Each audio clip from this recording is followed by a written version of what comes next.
Y bien, hermanos, hoy estamos a 10 de enero del año 2025.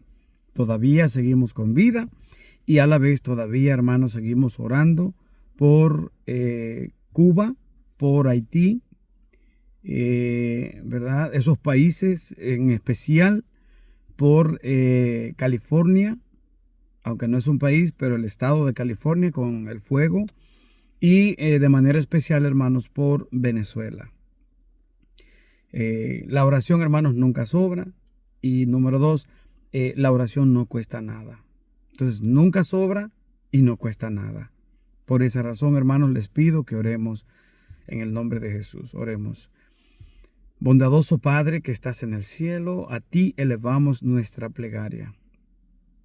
Y queremos sentir tu presencia en nuestra vida. Queremos que tu gracia, tu amor nos cubran siempre. Que la sangre de Cristo también nos cubra y el Espíritu Santo nos bautice una vez más con la sabiduría divina para meditar en tu palabra en el nombre santo de Jesús. Amén y amén. Hermanos, en estos últimos meses he notado algo que yo creo que no está correcto y que debo de combatirlo todas las veces que pueda. ¿Qué? Es, hermanos, lo que tiene que ver con la historia, por ejemplo, del rey David. Yo noto que la mayoría, por no decir todos, la mayoría de personas, de cristianos, cuando hablan de la historia del rey David, te presentan su poder, te presentan sus pecados, te presentan sus pecados y también te presentan el perdón que Dios le dio. ¿Qué es lo que yo creo que está mal de la historia de David? Que la mayoría, hermanos, 99.99% de los cristianos se empeñan solamente en mostrarte los pecados de David y el perdón que Dios le dio. Y hay dos puntos, hermanos, que no voy a decir nunca, pero casi nunca se enseñan. Casi nunca tú ves que un predicador toma el tiempo para hablarte de eso. Hoy quiero hablarte de esos dos puntos y me gustaría que tú los analices, que vayas a la Biblia para ver, porque es incorrecto, hermanos. Yo estuve analizando, es incorrecto decir una historia a la mitad. O sea, no es correcto tú cortar la historia. ¿Qué pasaría si cortaras la historia de Jesús? ¿Qué pasaría si cortaras la historia de Pablo? ¿Qué pasaría si cortaras la historia de Juan el Bautista? ¿Qué pasaría si cortaras la historia de Abraham? O sea, la historia tiene que decirse completa. Entonces, después que Dios perdonó a David, la historia no terminó allí. Pudiéramos decir una historia que terminó de esa manera, fue el ladrón en la cruz. Usted nota que Jesús lo perdonó, Jesús lo limpió, lo justificó y murió inmediatamente o casi de una vez. Entonces, esa historia sí culminó allí. Pero la historia del rey David, hermanos, por favor, con el perdón no terminó. Hubo cosas que quiero presentar hoy. Yo creo, hermanos, que lo correcto con el rey David sería que pongamos todo en las dos balanzas. O sea, que pongamos todo, hermanos, porque por lo general solo es una parte de la balanza. Solo es un lado de la balanza el que se le presenta. ¿Cuál? Que él pecó y que el Señor lo perdonó. Que el Señor fue misericordioso y que lo restauró, etcétera, etcétera. Sí lo perdonó, claro que sí, pero hermanos, luego de ahí, ¿qué siguió? O sea, ¿se termina la historia? No es correcto decir la historia a la mitad. Así que su servidor va a decir los otros dos puntos que por lo general no se presentan. El primer punto, hermanos, recordemos que Dios perdonó a David, pero ¿a qué precio? ¿A qué precio? No sé si ustedes recuerdan que cuando, bueno, le voy a leer 2 de Samuel capítulo 12, versículo 5. Entonces se encendió el furor de David en gran manera contra aquel hombre y dijo a Natán: vive Jehová, que el que tal hizo es digno de muerte y debe pagar la cordera con 4 tantos porque hizo tal cosa y no tuvo misericordia.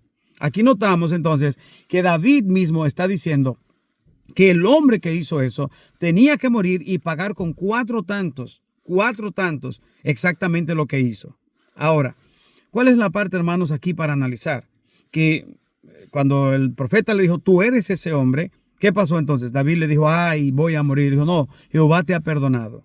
Pero los 4 tantos de David es el primer punto, hermanos. Los 4 tantos de David por su pecado deliberado, planificado con Betsabé, esos 4 tantos, David los sufrió.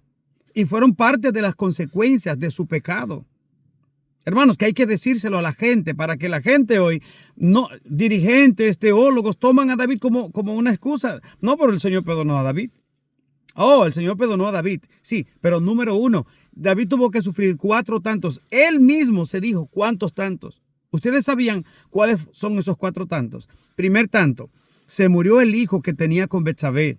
Hermanos, se le murió y David lloró, suplicó, ayunó y se le murió. Ese es el primer tanto. Segundo tanto, le violan una hija, a Tamar, a su hija. ¿Quién se la viola? Un hijo, Amnón.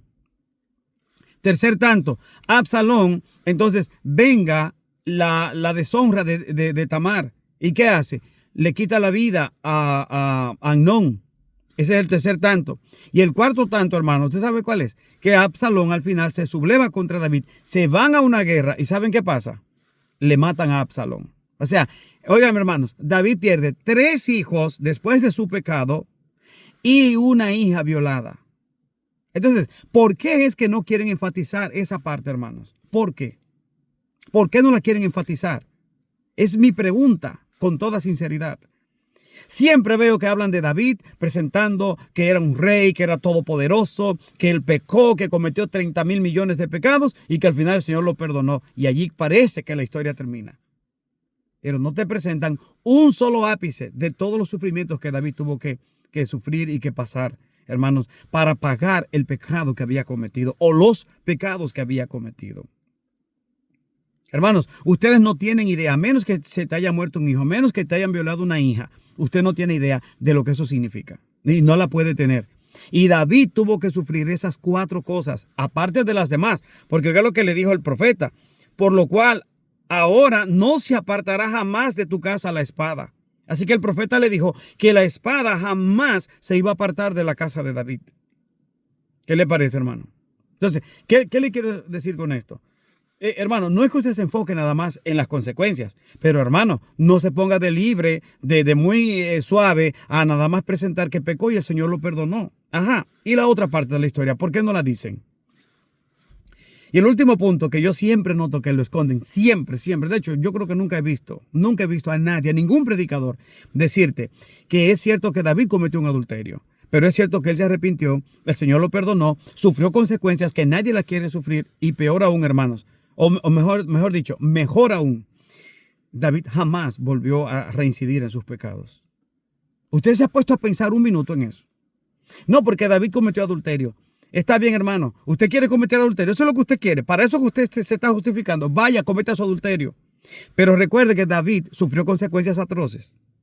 Después no se queje. Oiga, no se queje si se le muere un hijo. No se queje si le violan un hijo. No se queje, hermano, si se le muere cualquier familiar. No se queje. O si usted mismo se muere, porque el pecado viene a cobrarte. No te quejes. No digas nada. Porque eso fue lo que pasó con David. Pero la parte que yo quiero enfocar ahora, el último punto es, de los dos, que David jamás volvió a matar a una persona inocente. Claro que lo hizo con Urías, pero jamás volvió a reincidir en eso. Jamás volvió a cometer otro adulterio. Entonces hay personas que creen que el Señor los va a perdonar, que el Señor los perdona y que siempre los estará perdonando. Eso no es lo que presenta la historia de David. Al final, hermanos, viene la gran pregunta.